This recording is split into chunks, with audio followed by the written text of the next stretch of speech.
आइए आज की पारिवारिक प्रार्थना को शुरू करेंगे।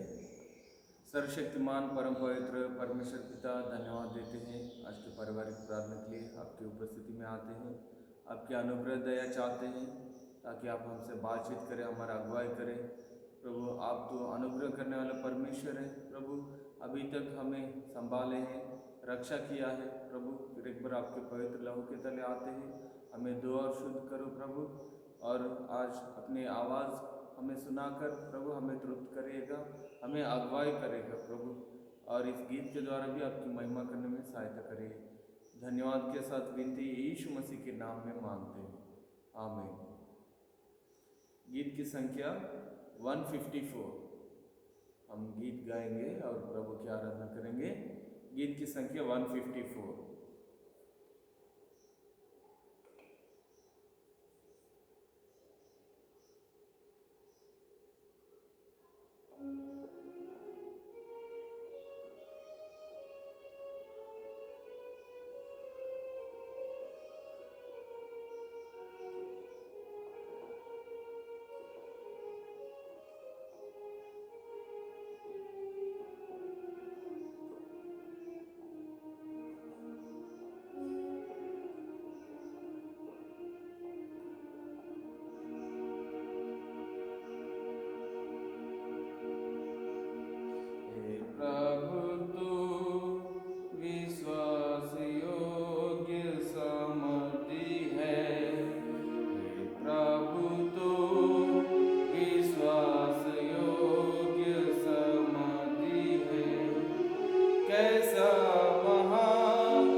संभाला तूने,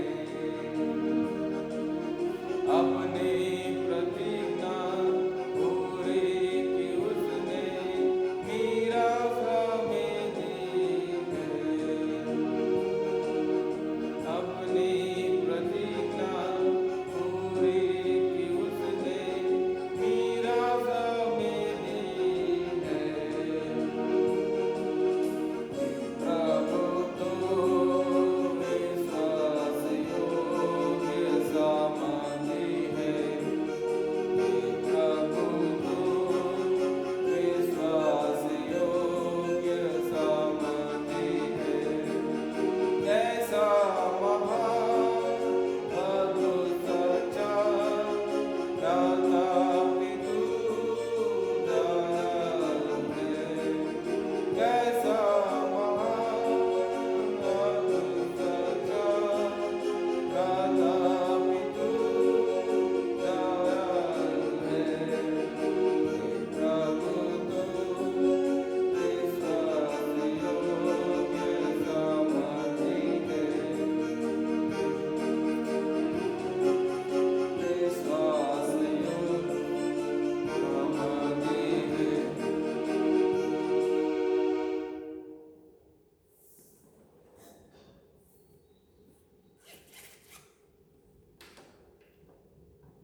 आज की पारिवारिक प्रार्थना के लिए परमेश्वर की वचन पढ़ेंगे।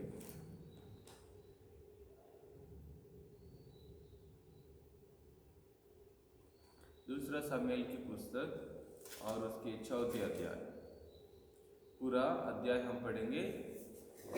दूसरा सामुएल की पुस्तक और उसके 4 अध्याय, 4 चैप्टर पूरा पढ़ेंगे।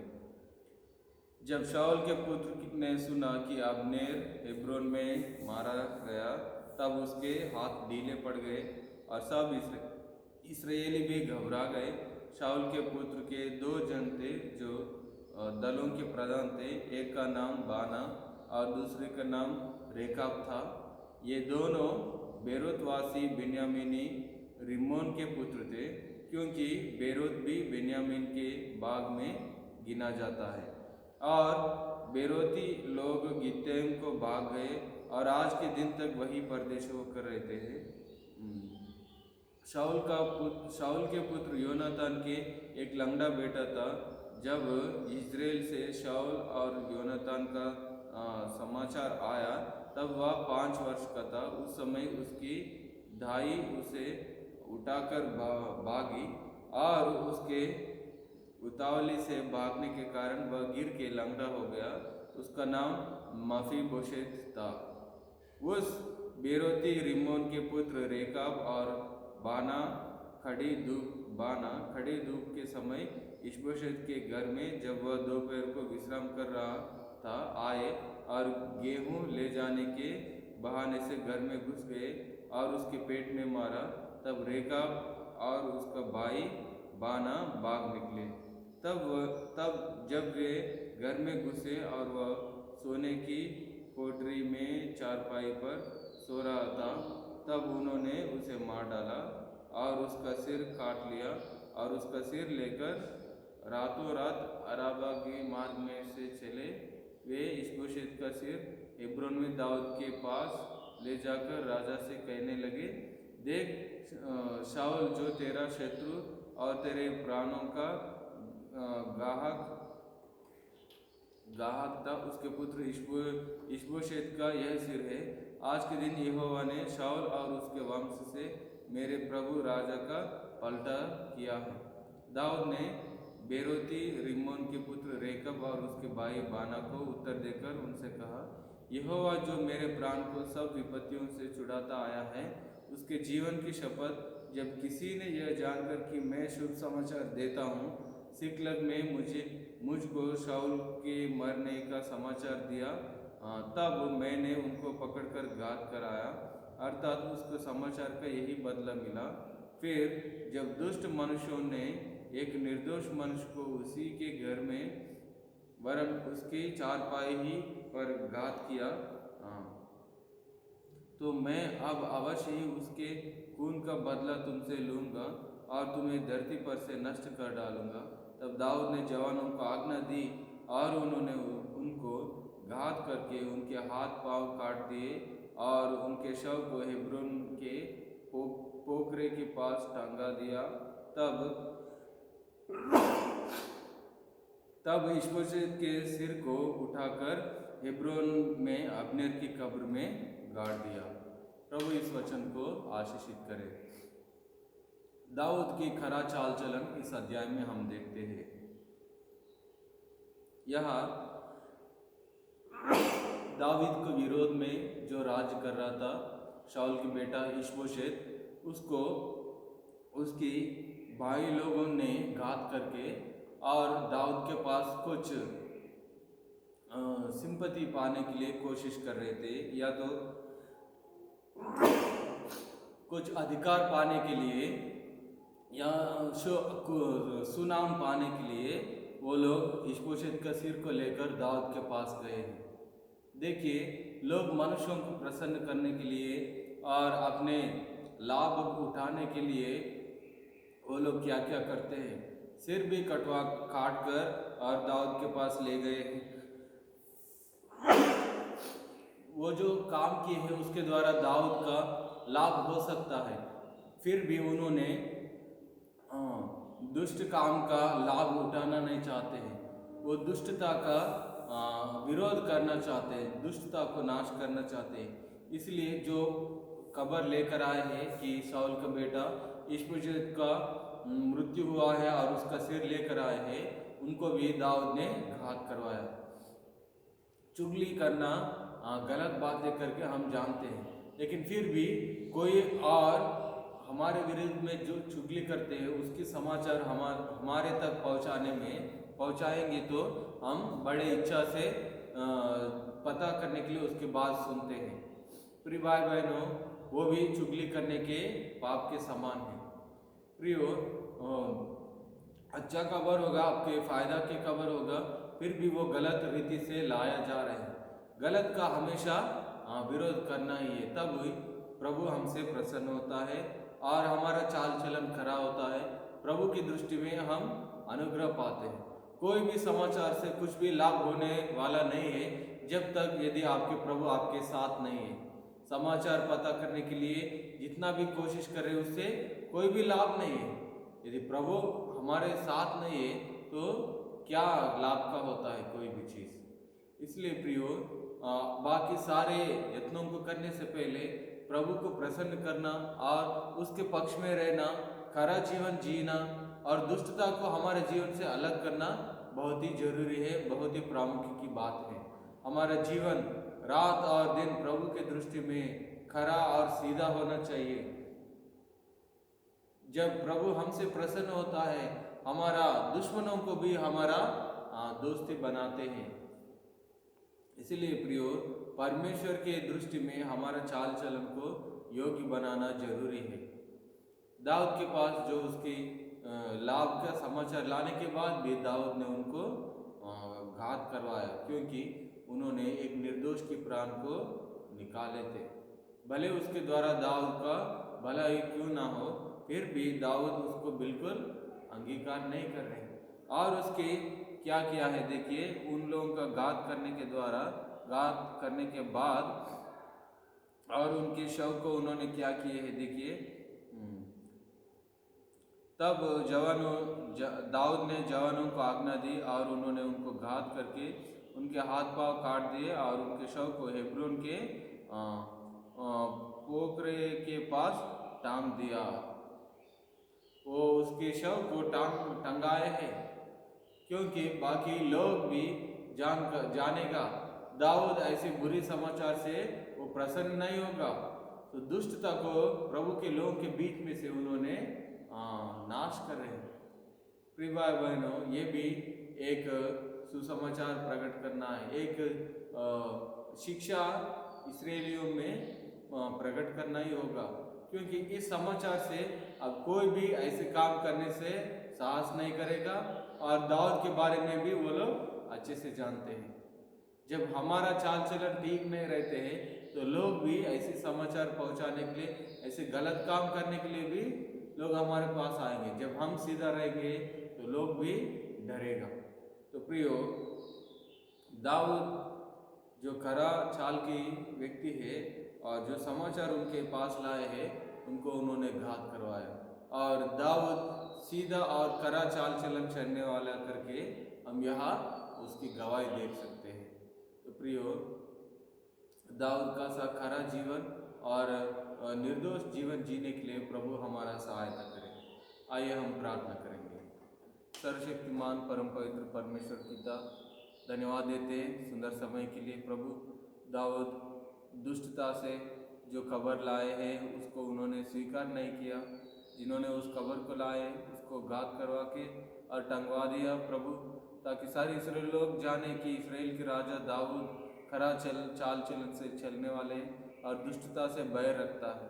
प्रभु, इन सारे कामों के द्वारा दाऊद और भी प्रिय हुआ है आपके लिए। प्रभु, हमें भी प्रिय बनाइए। दुष्ट चाल चलन हमारे जीवन से दूर करिएगा और पवित्र और निर्दोष जीवन जो आपको प्रसन्न कर सकता है उसमें चलने के लिए सहायता करें। प्रभु, बीते दिन अभी तक हमें संभाला प्रभु, धन्यवाद देते हैं। आज के दिन के लिए भी प्रभु आपके अनुग्रह आशीष चाहते हैं। प्रभु, आपकी अगुवाई चाहते, दिन भर आप हमारे काम में संभालिएगा, आपकी महिमा के लिए हम जीने में सहायता करेगा। हमारे सारी जरूरतों में प्रभु आपके अनुग्रह आशीष चाहते हैं। कलीसिया के लिए भी आपके अनुग्रह चाहते हैं। जो कोई बीमार है, जो कोई ज़रूरत में है, प्रभु उनकी सुधि लीजिएगा। खास करके महामारी फैलने के दिनों में प्रभु कलीसिया को संभालिएगा, रक्षा करिएगा, प्रभु सहायता करिएगा। प्रभु, सारे कलीसिया को आपके हाथों में सौंपते हैं और रोज सिस्टर के लिए, रेबा सिस्टर के लिए भी प्रार्थना करते हैं। आप उन लोगों को छू कर चंगा करिए। और प्रभु जी, दिल्ली में भी छोटी नाम के एक सिस्टर है, वो दुष्टात्मा से पीड़ित है करके उन्होंने फ़ोन किए हैं कल। प्रभु, उनकी चंगाई के लिए भी प्रार्थना करते हैं। प्रभु, दुष्टात्मा को यीशु मसीह के नाम में बांध देते हैं। आपकी रक्षा उस परिवार के लिए चाहते हैं। प्रभु, शैतान के लिए प्रभु उनके जीवन में कोई भी मौका ना मिलने पाए। प्रभु, आप उनको रक्षा करिएगा, सहायता करिए। उस परिवार को भी आपके नाम पर विश्वास करिएगा और उद्धार पाने के लिए भी सहायता करेगा। और संदीप के स्वास्थ्य के लिए भी, सलमान राजू भाई के स्वास्थ्य के लिए भी प्रार्थना करते हैं, सहायता करेगा। जितने भी बुजुर्ग लोग हैं, हेमलता सिस्टर और महापात्र सिस्टर और भी प्रभु बुजुर्ग लोग हैं हमारे पास, प्रभु उनके लिए भी आपके अनुग्रह चाहते हैं, सहायता करिए। मटिया चौधरी भाई के लिए भी प्रार्थना करते हैं, सहायता करिए। और सलमान सिंह भाई के लिए भी आपके अनुग्रह चाहते हैं, सहायता करिए। जवान लोगों के लिए भी आपके अनुग्रह चाहते हैं प्रभु, उनके जीवन में प्रभु वो लापरवाही अवस्था में ना रहे। प्रभु, आपके डर भय में प्रभु अपने आप को नम्र करके कलीसिया में हर एक व्यक्ति प्रभु आपके अनुग्रह पाने के लिए, आपको प्रसन्न करने के लिए सहायता करे। आपके आगमन के लिए तैयार होने में सहायता करेगा। धन्यवाद के साथ विनती उद्धारकर्ता यीशु मसीह के नाम में मांगते हैं। पिता की प्रेम, परम पुत्र के अनुग्रह और पवित्र आत्मा की संगति हम सबसे और सारे संतगणों से सदा काल तक बने रहे। आमीन। जय मसीह।